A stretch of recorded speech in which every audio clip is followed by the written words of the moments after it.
नमस्कार दोस्तों। राहुल गांधी के खिलाफ एक एफआईआर और दर्ज हो गई। वो एफआईआर इसलिए दर्ज हुई क्योंकि नॉर्थ ईस्ट में तो राहुल गांधी वहां पर निकल करके लोगों का प्यार बटोरते हुए आगे आ गए, लेकिन नफरत के उस राज्य में आए जहां पर जहर बोकर लोगों को महीनों महीनों, इवन कई लोगों को सालों तक जेल में रखकर एक नफरत का माहौल बनाया गया है, जहां भ्रष्टाचार चरम पर है और जहां का मुखिया देश का सबसे भ्रष्ट सीएम है। उस असम में जब राहुल गांधी पहुंचे तो वहां की जनता राहुल गांधी के पीछे पागल हो गई, उनके साथ चल पड़ी, उनको सुनने के लिए, उनको देखने के लिए, उनसे मिलने के लिए व्याकुल हो गई। बस फिर क्या था, वहां का मुख्यमंत्री हेमंत विश्व शर्मा, ये वही हेमंत विश्व शर्मा है जो 20 सालों तक कांग्रेस में रहा और 20 साल रहने के बाद में उसकी स्थिति यह है कि वो राहुल गांधी से नफरत करता है। क्यों नफरत करता है? सबसे ज्यादा उसे नफरत राहुल गांधी से, क्योंकि जब वो वहां की सरकार में था, जब कांग्रेस की सरकार थी, तो उसने भ्रष्टाचार किया। राहुल गांधी ने उसे बख्शने का इरादा नहीं रखा और उसके खिलाफ एक्शन लेने का फैसला ले लिया। बस फिर क्या था, वो राहुल गांधी से मिलने पहुंच गया उनके घर और कई कई घंटों वो वहां बैठा रहा। राहुल गांधी अपने कुत्ते को बिस्किट खिलाते रहे, लेकिन उन्होंने यह तक नहीं समझा, इस व्यक्ति को इस योग्य भी नहीं समझा कि इससे चंद मिनट, चंद सेकेंड मिल भी ले। यानी उसकी औकात अपने कुत्ते जैसी भी नहीं उन्होंने समझी और अंततः उसे भागना पड़ा, क्योंकि राहुल गांधी ने साफ कह दिया कि भ्रष्टाचार से कोई समझौता, और उसे जाना पड़ा। बस वहीं से तो वो टूट गया। भारतीय जनता पार्टी को ऐसे ही लोग तो चाहिए। हालांकि आरोप जो लगा रही थी वो भारतीय जनता पार्टी लगा रही थी, इसके खिलाफ, हेमंत बिस्वा शर्मा के खिलाफ पूरी बुकलेट छापी थी और तत्कालीन कांग्रेस पार्टी के नेताओं ने उसे बायकॉट कर दिया था। तब भारतीय जनता पार्टी के राष्ट्रीय अध्यक्ष रहे अमित शाह ने उसे गले लगा लिया। नरेंद्र मोदी का वो सबसे खास बन गया। बस शर्त यही थी कि गांधी नेहरू परिवार पे हमला बोलते रहे। पहले मंत्रिमंडल में मंत्री बनाया और फिर मुख्यमंत्री बनाया। इनाम मिला गाली देने का, इनाम मिला नफरत फैलाने का, इनाम मिला पूरे असम को टुकड़े टुकड़े कर देने का, दो धर्मों को लड़ा देने का और न जाने किन किन चीजों का। तो जब यह इनाम मिलता है तो आता है, वाह क्या हेमंत बिस्वा शर्मा, जिसकी बीवी बच्चे सब भ्रष्टाचार में लिप्त है। उसने अपने बच्चों के नाम पर भी भ्रष्टाचार किया, पत्नी के नाम पर भी है, और वो तो जो है वो सामने है। लेकिन जब से वो भारतीय जनता पार्टी में आए तो ईडी, सीबीआई सारी जांचें ठप हो गई और वो बड़े अच्छे हो गए, ईमानदार हो गए, जो भी समझ लीजिए। तो यह स्थिति है साहब। कांग्रेस पार्टी में सब गद्दार नहीं होते। इसका एक उदाहरण बताता हूं। कांग्रेस पार्टी में एक नेता है परिणीति शिंदे। वो कहती हैं, Congress is my first and last party, I am a born Congress women and will die as a Congress women. वो लोग भी है, कहते मुझे कुछ नहीं चाहिए, कांग्रेस के साथ इसलिए है क्योंकि वो सच की विचारधारा है, और जब सच की विचारधारा हो तो निश्चित रूप से इस तरह की चीजें होती। अब राहुल गांधी के खिलाफ एफआईआर दर्ज करने के सिलसिले चलते रहते हैं, ये कोई नई चीज नहीं। तो अब उन पर आरोप यह है कि उन्होंने जो रूट तय हुआ था उस रूट से अलग रूट से उन्होंने यात्रा अपनी निकाली। साहब क्या परिस्थितियां थी, क्या था, क्यों निकाली, ये तो मुझे नहीं पता, या परमिशन में क्या था मुझे नहीं पता, लेकिन इतना जरूर है वो यात्रा बड़ी सफल थी, और इतनी सफल थी कि उसने हिला के रख दिया हेमंत बिस्वा शर्मा को, और राहुल गांधी ने उन्हें घर में घुस के मारा है। यानी असम में घुस करके उन पे, आज तक राहुल गांधी उन पर नहीं बोले थे, असम में पहुंच के बोले, और देश का, भारत का सबसे भ्रष्ट चीफ मिनिस्टर हेमंत बिस्वा शर्मा मुंह पर कह दिया। ये वही हेमंत बिस्वा शर्मा है जो कहता था मैं राहुल गांधी की यात्रा नहीं निकलने दूंगा, वही यात्रा चल रही है। तो यह स्थिति है। इसके पहले भी राहुल गांधी के खिलाफ एफआईआर दर्ज कराने की तमाम साजिशें रची जाती रही। मुझे याद है 23 नवंबर को भारतीय जनता पार्टी के एक नेता ने उनके खिलाफ, पार्टी ने उनके खिलाफ यह आवेदन दिया था कि उनके खिलाफ एफआईआर दर्ज की जाए, इस बात के लिए कि उन्होंने किसी रेप पीड़िता महिला के बच्चे के आंसू पोंछे थे, और वो आंसू पोंछने के दौरान उसका चेहरा देख रहा था। इस पर एफआईआर उनके खिलाफ दर्ज हो। एक एफआईआर दर्ज होने का यह आया कि राहुल गांधी ने नरेंद्र मोदी को पनौती कह दिया। एक एफआईआर इस बात की दर्ज होने का आ गया कि उन्होंने सावरकर को माफी वीर कह दिया। और साहब इसी तरीके से हाई कोर्ट से लेके सब जगह होता है। अभी राहुल गांधी को जो सजा सुनाई गई मानहानि मामले में, उसमें उनकी सजा सुनाने के बाद में जो उनकी सदस्यता बहाल की गई, उसको रद्द करने को लेकर के भारतीय जनता पार्टी के एक वकील साहब ने पिटीशन फाइल कर दिया। चलिए, सुप्रीम कोर्ट ने उसे निरस्त किया और उन पर 1 लाख का जुर्माना लगाया कि आप ये फालतू की पीआईएल दाखिल कर रहे हैं। तो इस तरह की स्थिति है। इसके बाद में आपको याद होगा राहुल गांधी का ट्विटर हैंडल सस्पेंड करने के लिए, उनका यूट्यूब खत्म करने के लिए, और न जाने काहे के लिए भी याचिका दाखिल की गई। तो इससे आप समझ सकते हैं कि लगातार इस तरह का काम राहुल गांधी के खिलाफ होता रहे। राहुल गांधी के खिलाफ अब तक भारतीय जनता पार्टी के लोग 25 एफआईआर दर्ज करा चुके हैं, सॉरी मुकदमे दर्ज करा चुके हैं। अब आप सोचिए 25 दर्ज करा चुके हैं, लेकिन राहुल गांधी है फिर भी किसी से नहीं डरते, वो अपनी बात पे कायम रहते हैं, क्योंकि वो सही कहते हैं। और ये सही कहने का एक सबसे बड़ा उदाहरण देता हूं। एक उत्तर प्रदेश में आज प्रधानमंत्री जगह जगह वो कर रहे थे कि किस तरीके से पीएम आवास योजना में लोगों को घर दिए जा रहे हैं। प्रधानमंत्री रो करके पूरा नाटक दिखा रहे थे, और जब प्रधानमंत्री ये दिखा रहे थे तब एक बड़ी चीज जो देखने को मिल रही थी, वो देखने को मिल रही थी कि प्रधानमंत्री के तमाम सांसद भी वो बांट रहे थे, चाबियां बांट रहे थे लोगों को कि हाँ साहब आपको घर मिल गया, बड़ा अच्छा हो गया।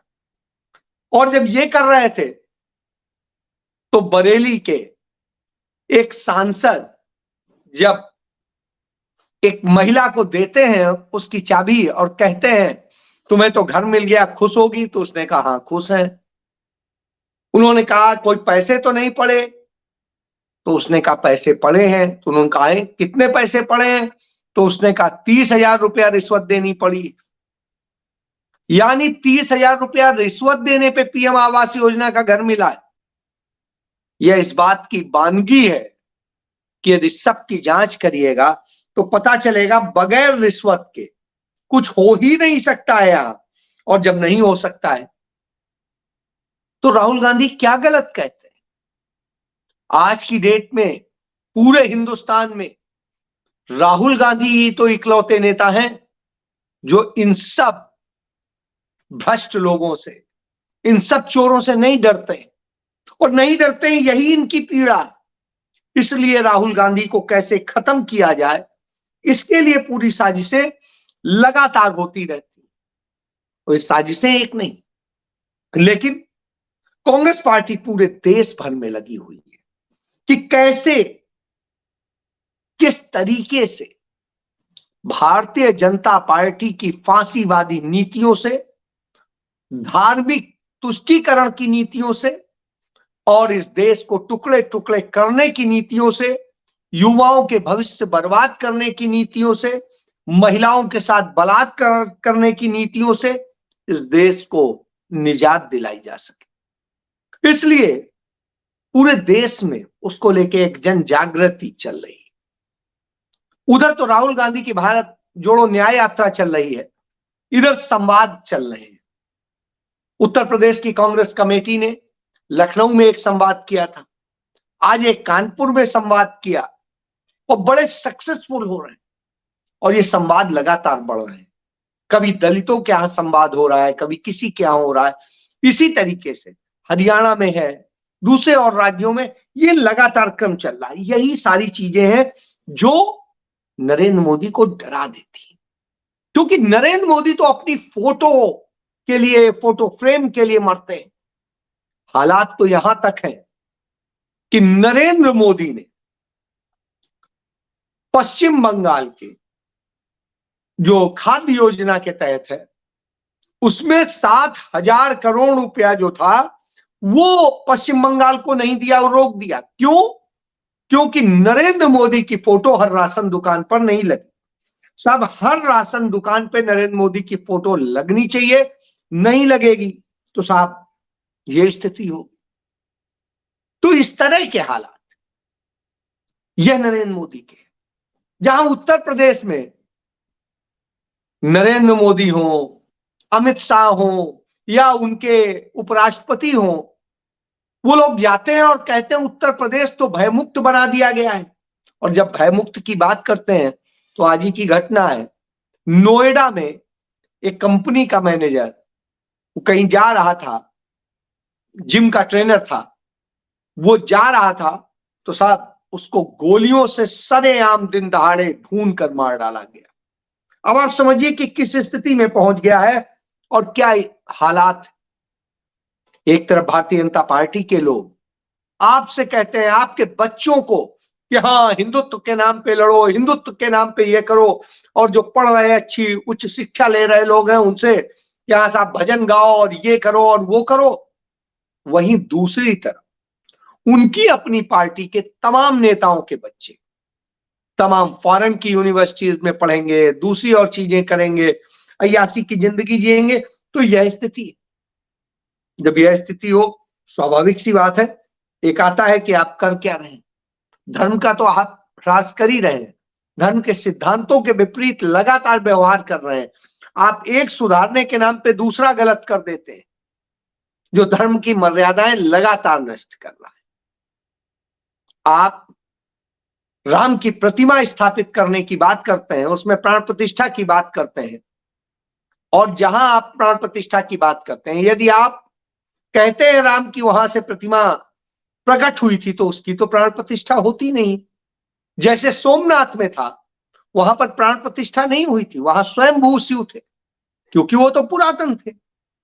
इसी तरीके से आप कहते हैं जब 22-23 दिसंबर 1949 को वहां एक प्रतिमा प्रकट हुई तो वो तो भगवान की प्रतिमा है, तो ठीक है उसी को स्थापित कीजिए।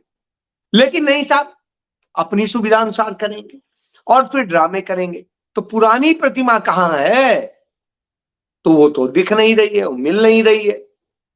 तो फिर ड्रामा के एक नहीं हम 4 कर देंगे, 3 कर देंगे, एक चांदी की कर देंगे, एक ऐसी कर देंगे। सब क्यों कर देंगे? जहां पर होता है मुख्य अधिष्ठाता की सिर्फ एक ही प्रतिमा होती है, यह है धर्म के मुताबिक। लेकिन साहब झूठ बोल रहे हैं। मैं आज हरमिंदर साहब में था अमृतसर में, वहां पर मेरी चर्चा हो रही थी सिख धर्म के शीर्ष संस्था के सेक्रेटरी से, और वो सचिव साहब बता रहे थे कि किस तरीके से उनके गुरुजनों ने हिंदू धर्म को बचाने के लिए कैसे कैसे बलिदान दिए, क्या क्या किया।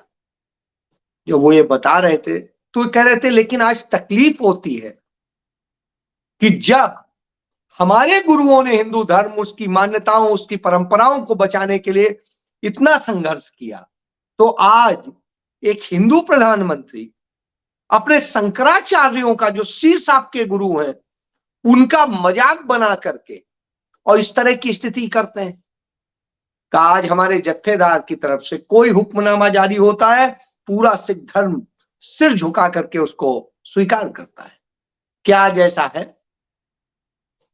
हमारे यहां भी जो स्थिति है आपके सामने, तो यह स्थिति। और जब कोरोना काल था, इस देश के तमाम धर्मों के मंदिर, मस्जिद और जाने क्या क्या बंद कर दिए गए थे, कैद कर दिए गए थे, उनके भगवानों को ताले में डाल दिया गया था।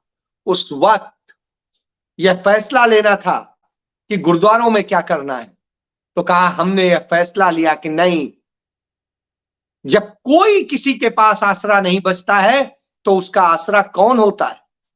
उसका आसरा उसका भगवान होता है, उसके गुरु होते हैं। तो किसके पास आएगा? तो हमने अपने गुरुद्वारे बंद करने से मना कर दिया और हमने अपने गुरु घरों में सेवा का कार्यक्रम चलाया। जब लोग भूखे थे, प्यासे थे, हमने भूख प्यास बुझाने, दवाएं पहुंचाने, ऑक्सीजन देने और इन सब के लिए काम किया, शिक्षा के लिए काम किया। ऑनलाइन एजुकेशन हो या वैसे हो, हमने उसको शुरू किया। हमारे जो मेडिकल कॉलेजेस हैं, हमारी संस्थाओं से जुड़े हुए और दूसरे हैं, उनके डॉक्टर्स, नर्सेस, दूसरे सब सेवा में लगे थे। हमारे कर्मचारियों ने साथ नहीं छोड़ा, क्योंकि धर्म यह कहता है कि पुजारी और धर्म करने वालों के यदि वो रोग से भी ग्रसित हो तो भी वो सेवा करते रहे, अपने कार्य करते रहे। इसका उदाहरण खुद रामकृष्ण परमहंस जी थे, जो कैंसर से पीड़ित थे, लेकिन उसके बावजूद अपने कार्य को करते। कमोवेश वैसे ही होता है। तो आप सोचिए, यह धर्म होता है, लेकिन आपने कौन सा धर्म बना दिया? इससे पता चलता है आप कर क्या रहे। तो जब इस तरह की घटनाएं होती हैं, निश्चित रूप से तकलीफदेह होता है कि आप किस तरीके से धर्म के साथ खिलवाड़ कर रहे हैं और लोगों को बांट रहे हैं। आप राहुल गांधी के खिलाफ एफआईआर दर्ज कर लिए, कुछ कर लीजिए, सारी चीजें कर ली। इसको लेकर भी उन्होंने जवाब दिया। उन्होंने कहा, जिन इंदिरा गांधी को लेकर के हम लोग क्रिटिसाइज करते हैं कि उन्होंने ब्लू स्टार कराया था, उनके पोते राहुल गांधी आए, 3 दिन उन्होंने हमारे हरमिंदर साहब में, दरबार साहब में, सब जगह सेवा की। हमें इस बात की फिक्र थी कि कोई कहीं भावावेश में आकर के कोई गलत न करे, क्योंकि यहां पर कोई वीआईपी नहीं होता है हमारे यहां। तो वो भी बिल्कुल कॉमन सेंस की तरह से कर रहे थे, शख्स की तरह से, और उन्होंने सेवाएं की, तमाम तरह की सेवाएं की। तो हमने भी उनका पूरा ध्यान रखा, पूरा सम्मान रखा, और उन्होंने भी रखा। बड़ी चीज है। तो ये सीखने वाली, इसीलिए मैं कहता हूं राहुल गांधी को ना तो मौत का डर है, क्योंकि उनकी दादी को उन्हीं लोगों ने नाराज होके मारा था, उनके पिताजी को मारा था, लेकिन राहुल गांधी उस सारे डर से ऊपर निर्भीक अपने काम को कर रहे हैं, देश को जोड़ने का काम कर रहे हैं, एक करने का काम कर रहे हैं, सभी धर्मों को बराबरी का स्थान दिलाने की, सभी जातियों को, सभी क्षेत्रों को, सबको। और जो मणिपुर को 8.5 महीने में बर्बाद किया गया है, आग में झोंका गया है, उसे बचाने की बात करते हैं। इसलिए उन्होंने मणिपुर से शुरू किया। यह बड़ी चीज होता है, इसीलिए वह जननायक कहलाते हैं, और इसीलिए आपको लोग पनौती कहते हैं। अब सोचिए, क्योंकि आपने जहां पर हाथ लगाया उसे बर्बाद कर दिया, इसलिए पनौती। राहुल गांधी ने जिसके हुआ दर्द में हिस्सा लिया, वो उसे प्यार करता है। यह अंतर। जय।